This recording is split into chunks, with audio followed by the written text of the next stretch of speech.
Welcome to middle education. इस 20 minute के video में इस पूरे के पूरे सोशल साइंस के प्रश्न पत्र को हम कवर करने वाले हैं। प्रश्न 1 से लेकर के 23 तक के संपूर्ण पेपर को कवर करेंगे।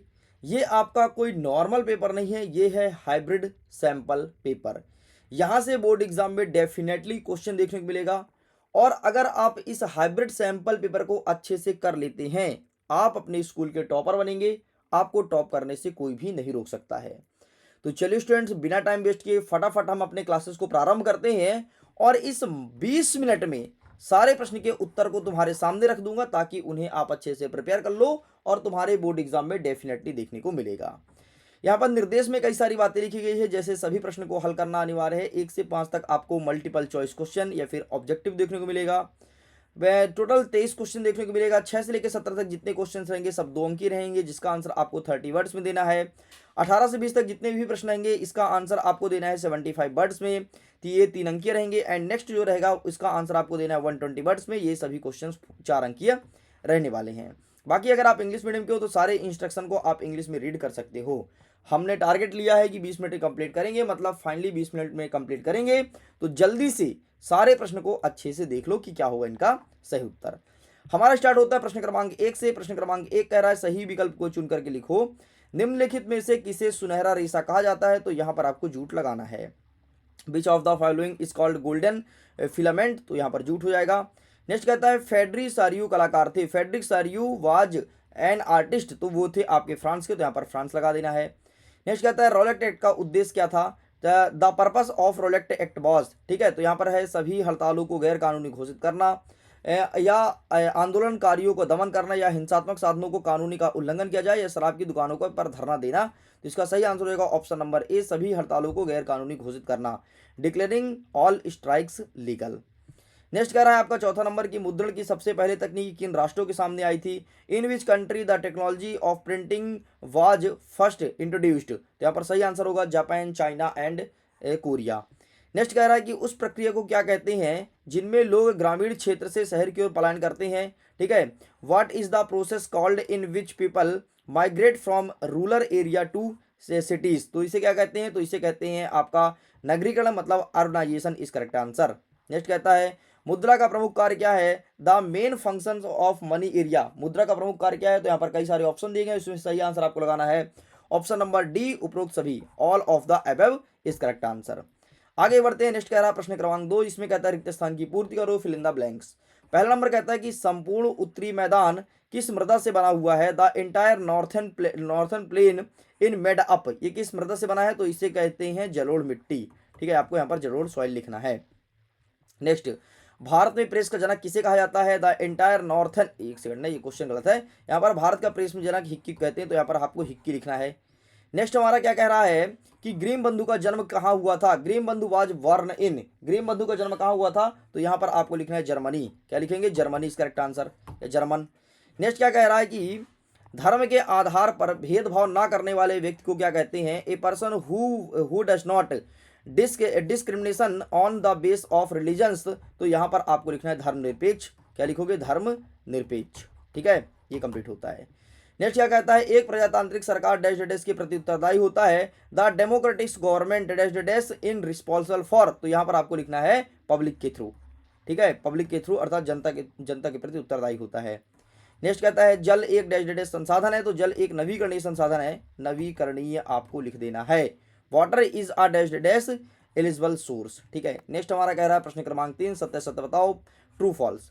पहला नंबर कहता है कि भारत का क्षेत्रफल लगभग 27% जो मैदानी हिस्सा है, about 27% in India area is plain, are false हो जाएगा। नेक्स्ट कहता है कि सरदार सरोवर बांध गोदावरी नदी पर बना है, Sardar Sarovar dam is built on the Godavari river, गलत हो जाएगा, ये नर्मदा नदी पर बना है। ठीक है, नर्मदा रिवर पर। नेक्स्ट कहता है कि औद्योगिक क्रांति का प्रारंभ क्या जर्मनी से हुआ था? The industrialization revolution started from Germany, गलत बोल रहा है, ये तो इंग्लैंड से हुआ था। ठीक है, तो आपको यहाँ पर लिखना है इंग्लैंड। नेक्स्ट हमारा क्या हो जाएगा कि भारत की पहली जूट मिल क्या बंगाल में स्थापित की गई थी? That is the correct. ठीक है, the first jute mill was established in आपका बंगाल। नेक्स्ट कहता है यूरोपीय संघ का मुख्यालय क्या ब्रुसेल्स में है? द हेडक्वार्टर ऑफ यूरोपीय यूनियन इन ब्रुसेल्स, तो दिस इज अ ट्रू। ठीक है, नेक्स्ट कहता है कि इंडियन कॉन्स्टिट्यूशन में, ठीक है, 22 लैंग्वेज को अथॉरिटीज या ऑर्गेनाइज्ड प्राप्त है, तो ये आपका ट्रू हो जाएगा। इस प्रकार से ऊपर का 3 फॉल्स, नीचे का 3 ट्रू, ये होगा सही उत्तर। नेक्स्ट कहता है प्रश्न क्रमांक 4, एक वाक्य में उत्तर दो, लेकिन यहाँ पर एक वाक्य नहीं बल्कि यहाँ पर सही जोड़ी होनी चाहिए, ठीक है, सही जोड़ी। आइए मिलाते हैं फटाफट। पहला कहता है कि तृतीय क्षेत्र मतलब इसे बोलते हैं टर्सरी सेक्टर, तो इसका सही आंसर हो जाएगा आपका संचार बैंकिंग, ये हो जाएगा सही उत्तर। नेक्स्ट हमारा क्या कह रहा है कि प्राथमिक क्षेत्र, तो प्राथमिक क्षेत्र में आपका हो जाएगा कृषि, खनन और मत्स्य पालन। नेक्स्ट कहता है आपका नेपोलियन की हार, तो इसका सही आंसर हो जाएगा 1815, यहाँ पर ऑप्शन गलत है, 1815 इसका करेक्ट आंसर। नेक्स्ट हमारा क्या कह रहा है रोलेक्ट एक्ट, तो 1919 हो जाएगा। नेक्स्ट कहता है इलेक्ट्रॉनिक राजधानी, तो ये बेंगलुरु हो जाएगा। नेक्स्ट कहता है लेबर पार्टी, तो ये हो जाएगा आपका संयुक्त राज्य अमेरिका। इस प्रकार से होता है कंप्लीट। सेम क्वेश्चन इंग्लिश में अवेलेबल है, प्लीज आप इसे इंग्लिश में क्वेश्चन को देख सकते हैं। आगे बढ़ते हैं। नेक्स्ट 1 वर्ड में आंसर करना है। हवाई जहाज के जो पार्ट्स है वो किस धातु के बने होते हैं, तो वो बने होते हैं एल्यूमिनियम के। एल्यूमिनियम के क्यों? क्योंकि एल्यूमिनियम हल्का होता है। नेक्स्ट कहता है कपास जो कॉटन है किसका पहले प्रतीक था, तो जो कॉटन था वो नए युग का पहला प्रतीक था, तो यहाँ पर आपको नए युग लिखना है, ठीक है, ये आपका सही उत्तर हो जाएगा। रोलेक्ट एक्ट अधिनियम कब लागू हुआ था, तो रोलेक्ट एक्ट आया था 1919 में, ये आपका सही उत्तर। नेक्स्ट कहता है मानव विकास सूचकांक को कौन जारी करता है, तो इसे जारी करने वाला है UNDP, United National Development Programme, is correct answer. Next कहता है बेल्जियम की राजधानी क्या है, तो बेल्जियम की राजधानी ब्रुसेल्स है, तो आपको ब्रुसेल्स लिख देना है, ब्रुसेल्स। नेक्स्ट क्या कहता है डब्ल्यूटीओ का पूरा नाम क्या है, तो World Trade Organization, World Trade Organization, ORG बस लिख के काम चला सकता है, ठीक है। सतत पोषी विकास का क्या आशय है, तो सतत पोषी विकास सिंपल से कुछ और नहीं होता है, इसमें लगातार आपको डेवलप करना है लेकिन इन्वायरमेंट को नुकसान पहुंचाए बिना करना है, इसे कहते हैं सतत पोषी विकास। अथवा क्या कहता है कि मृदा संरक्षण से क्या आशय है, तो मिट्टी को सिंपल सा नष्ट होने से बचाना ही मृदा संरक्षण कहलाता है। आंसर क्या लिखना है, तो ये रहा तुम्हारे सामने, टेक आ स्क्रीनशॉट ले लो, बढ़िया, यही चुपचाप लिख करके चले आना। आगे बढ़ते हैं। नेक्स्ट 7वां नंबर कहता है झूमिंग कृषि को किन किन नामों से जाना जाता है, तो कहीं कहीं इसे दीपक नाम जानते हैं, कहीं कहीं इसे चिमाता कहते हैं, कहीं कहीं इसे स्थानांतरित कृषि, तो कहीं कहीं इसे गुंटूर खेती के नाम से जानते हैं, गुंटूरिंग फार्मिंग के नाम से जानते हैं। नेक्स्ट हमारा अथवा कहता है कि रबी की क्रॉप्स क्या है, एग्जाम्पल से देना है, तो वे फसल जो अक्टूबर नंबर में बोई जाती है और मार्च अप्रैल में काटी जाती है उसे रबी की क्रॉप्स कहते हैं। एग्जाम्पल इसका क्या होगा, गेहूं हो गया, आपका चना हो गया, ये सारे रबी क्रॉप्स हैं। This is a correct answer, take a screenshot. Okay, चलिए नेक्स्ट कहता है प्रश्न क्रमांक 8, 8वां नंबर कह रहा है कि भारत में कृषि पर आधारित उद्योग कौन कौन से हैं, तो आपका सूती वस्त्र उद्योग हो गया, ठीक है, आपका और भी कई सारे उद्योग हैं, जैसे आपका कपास उद्योग हो गया, रेशम उद्योग है, ये सभी कृषि आधारित उद्योग हैं। नेक्स्ट अथवा क्या कहता है कि आधारभूत उद्योग किसे कहते हैं, उदाहरण देकर के समझाओ, तो ऐसा उद्योग जो रॉ मटेरियल प्रोवाइड कराते हैं उसे कहते हैं आधारभूत उद्योग, ठीक है। What is the meant by basic industry, जो आपको बेसिक सामान या फिर प्रोडक्ट आपको देती है वो कहलाते हैं basic industry, take a screenshot, this is correct answer. Got it. आगे बढ़ते हैं। नेक्स्ट कहता है कि बंदरगाह और पतन में अंतर बताओ, तो सिंपल सा बंदरगाह वो कहलाता है जहां पर जहाज जो होता है, ठीक है, जो सामान ढोने वाला जहाज होता है वो आता जाता है उसे बंदरगाह कहते हैं, और पतन ये होता है जहां पर जहाज आकर के रुकती है 1 दिन 2 दिन 3 दिन, उसे पतन कहते हैं, ठीक है। Right the two difference between port and a port, ये पोर्ट नहीं होता है, ठीक है, एंड ये रहा, this is your correct answer, ठीक है, टेक अ स्क्रीनशॉट, इसे कहते हैं हैव पोर्ट, हैव बोर्ड कहते हैं, हैव बोर्ड। नेक्स्ट क्या कहता है अथवा में कि स्वर्णिम चतुर्भुज के अंतर्गत किन किन महानगरों की जोड़ती है, तो 4 महानगर हैं, सबसे पहले दिल्ली है, फिर आपका मुंबई है, फिर आपका चेन्नई है, फिर आपका कलकत्ता है, इस प्रकार से चतुर्भुज बनाती है, इसलिए इसे कहते हैं स्वर्णिम चतुर्भुज। नेक्स्ट हमारा क्या कहता है पिकेटिंग का क्या अर्थ होता है, पिकेटिंग का मतलब होता है अगर तुम कोई चीज का विरोध कर रहे हो तो तुम्हें उसके अंदर नहीं जाने दिया जाएगा, उसे कहते हैं पिकेटिंग। एग्जाम्पल के तौर पर जैसे कोई मजदूर किसी फैक्ट्री का विरोध करता है तो उस मजदूर को फैक्ट्री के अंदर नहीं जाने देता, इसे कहते हैं पिकेटिंग, ठीक है, व्हाट डज पिकेटिंग। नेक्स्ट कहता है रोलेक्ट एक्ट क्या था, रोलेक्ट एक्ट कुछ और नहीं था, ठीक है, एक काला कानून था जिसके अंतर्गत अगर किसी व्यक्ति को शक हो रहा है तो शक के आधार पर गिरफ्तारी होती थी, जिसमें नो वारंट और कुछ no information, no warrant no information, केवल शक हो तो उस पर गिरफ्तारी होती थी, जिसे कहते हैं रोलेक्ट एक्ट। नेक्स्ट कहता है कि फर्स्ट वर्ल्ड वॉर में मित्र राष्ट्र कौन कौन सा था, तो इसमें आपका इंग्लैंड था, ठीक है, इंग्लैंड था सबसे पहले, और इसमें रसिया था, एंड एक देश और कौन सा था, इसका आंसर आप लोग करेंगे हमें कमेंट सेक्शन में, मैं आपके आंसर का इंतजार करूंगा। अगर कोई बच्चा सही आंसर देता है तो मैं इसको हार्ट दूंगा ताकि सही बच्चों को पता लग सके कि इन्होंने जो आंसर प्रोवाइड करा है this is a correct answer. Next हमारा क्या कह रहा है, कॉर्न लॉ क्या है, कॉर्न लॉ कुछ और नहीं है, अंग्रेजों द्वारा भुट्टे पर जो कानून लगाया गया था, भुट्टे के आयात पर उसे कहते हैं कॉर्न लॉ। आयात मतलब होता है अगर विदेश से कोई चीज आ रहा है उसे कहते हैं आयात, तो इस पर अंग्रेजों ने टैक्स लगा दिए थे, उसे कहते हैं कॉर्न लॉ। नेक्स्ट कहता है 19वीं सदी के अंत में बुनकरों और कारीगरों क्या क्या सामना समस्या आई थी, तो 19वीं सदी के अंत में मशीन आ गया था, तो बुनकरों और कारीगरों को बेरोजगारी कर दिया गया था, मतलब फैक्ट्री से निकाल दिया गया था, इस प्रकार की समस्या देखने को मिली थी। बाकी आंसर मैं दिखा देता हूँ, तुम्हारे सामने आंसर अवेलेबल है, आप फटाफट आप इनका स्क्रीनशॉट ले सकते हैं, ठीक है। नेक्स्ट अथवा हम कहता है कि स्टेपलर और पुलर क्या होता है, तो सिंपल से जो ऊन होता है तो ऊन को बांधना स्टेपलर करना स्टेपलर कहलाता है। एंड पुलर क्या होता है, उसका गच्छा बना करके और उसे भेजना, ठीक है, इसे कहते हैं, या फिर मुलायम बनाना, इसे कहते हैं आपका पुलर। यहाँ पर लिखा गया है, आप इसका फोटो क्लिक कर सकते हैं। नेक्स्ट हमारा कहता है कि मुद्रण तकनीक सबसे पहले किन देशों में आई थी, तो 3 देशों में आई थी, चाइना, जापान और आपका एक और कौन सा देश है, इसका आंसर आप लोग हमें करना है कमेंट सेक्शन में, ठीक है। 2 मैं बताऊंगा, एक आपको बताना है। अथवा क्या कहता है कि गाथा गीत से क्या है, तो इसका आंसर मैं आपको दिखा देता हूँ, ये रहा तुम्हारे सामने गाथा गीत, ठीक है, टेका स्क्रीनशॉट, ठीक है। गाथा गीत वही गीत है जो किसी वीरता, ऐतिहासिक घटना या लोक कथा पर आधारित होती है और कई पीढ़ी तक इसे सुना जाता है, इसे कहते हैं गाथा गीत। बस इतना आपको लिख के कंप्लीट करना है, ओके। चलो, हमने 10 मिनट में बहुत कुछ कवर कर लिया। हमारा टारगेट 20 मिनट था, लेकिन आई थिंक मुझे ऐसा लग रहा है कि हम टारगेट से पहले अचीव कर लेंगे। और टारगेट से पहले अचीव अगर कर लिए मतलब हम बहुत अच्छी तैयारी पे हैं और अच्छी तैयारी कर रहे हैं। नेक्स्ट कह रहा है कि आम चुनाव से क्या तात्पर्य, तो सिंपल सा जनरल इलेक्शन, जिसमें व्यक्ति अपना वोट डाल करके और एक लोकतांत्रिक सरकार का निर्णय करती है, उसे कहते हैं आम चुनाव, मतलब इसे कहते हैं जनरल इलेक्शन। नेक्स्ट हमारे अथवा कहता है कि पॉलिटिकल पार्टीज का मुख्य कार्य क्या है, तो सिंपल से इनका मुख्य कार्य होता है कि जनमत को एक ग्रहण करना है, जनमत को एक्सेप्ट करना, जनता को ज़्यादा से ज़्यादा जोड़ना। और इनका दूसरा मुख्य कार्य ये होता है कि चुनाव जीत करके अपना सत्ता पर सरकार बनाना। नेक्स्ट कहता है लोकतंत्र का निर्णय लेने में देरी क्यों होता है, इसके बारे में लिखते हैं। तो लोकतंत्र में निर्णय लेने देरी इसलिए होती है क्योंकि जब इसमें जो निर्णय होता है वो बिल्कुल सटीक होता है, जनता के भलाई के लिए होता है, इसलिए इसमें देरी से निर्णय लिया जाता है ताकि सभी के लिए एलिजिबल हो, ठीक है। Write a reason of delay decision making in democracy. अथवा में कहता है कि लोकतंत्र में नागरिकों की भूमिका बताइए, तो mention are 2 roles of citizen in democracy. कोई 2 आपको भूमिका बतानी है कि 2 भूमिका कौन कौन सी है। सबसे पहले लोकतंत्र में व्यक्ति को अपने विचारों को रखने का मौका मिलता है। और लोकतंत्र में दूसरी बात अपन ये कह सकते हैं कि लोकतंत्र में व्यक्ति जो है वो अपनी समस्याओं को सरकार के सामने उजागर कर सकता है, ठीक है। चलो, बातें रखना मतलब सुझाव की बात कर रहा था और समस्या अलग चीज़ है, सुझाव देना समस्या अलग चीज़ है, ध्यान से सुन लो, ठीक है। इनका आंसर मैं दिखाते जाता हूँ भाई, आंसर के साथ मैं नहीं दिखा पा रहा हूँ तो, ठीक है। ये रहा आम चुनाव, ठीक है, स्क्रीनशॉट, इसका स्क्रीनशॉट ले लो फटाफट, ठीक है। नेक्स्ट आपका, एक सेकंड रुकना और आंसर दिखा देता हूँ, ये रहा। नेक्स्ट आपका ये रहा लोकतंत्र वाला, तो आप इसका स्क्रीनशॉट ले लीजिए। नेक्स्ट आपका ये रहा संगठित क्षेत्र वाला 16 नंबर, जो कि अभी शायद दिखाने वाले हैं, ठीक है। चलो, नेक्स्ट कहता है कि संगठित क्षेत्र की 2 विशेषता बताइए, तो इसका आंसर मैं दिखा दिया हूँ, write a 2 characteristics of organised sector.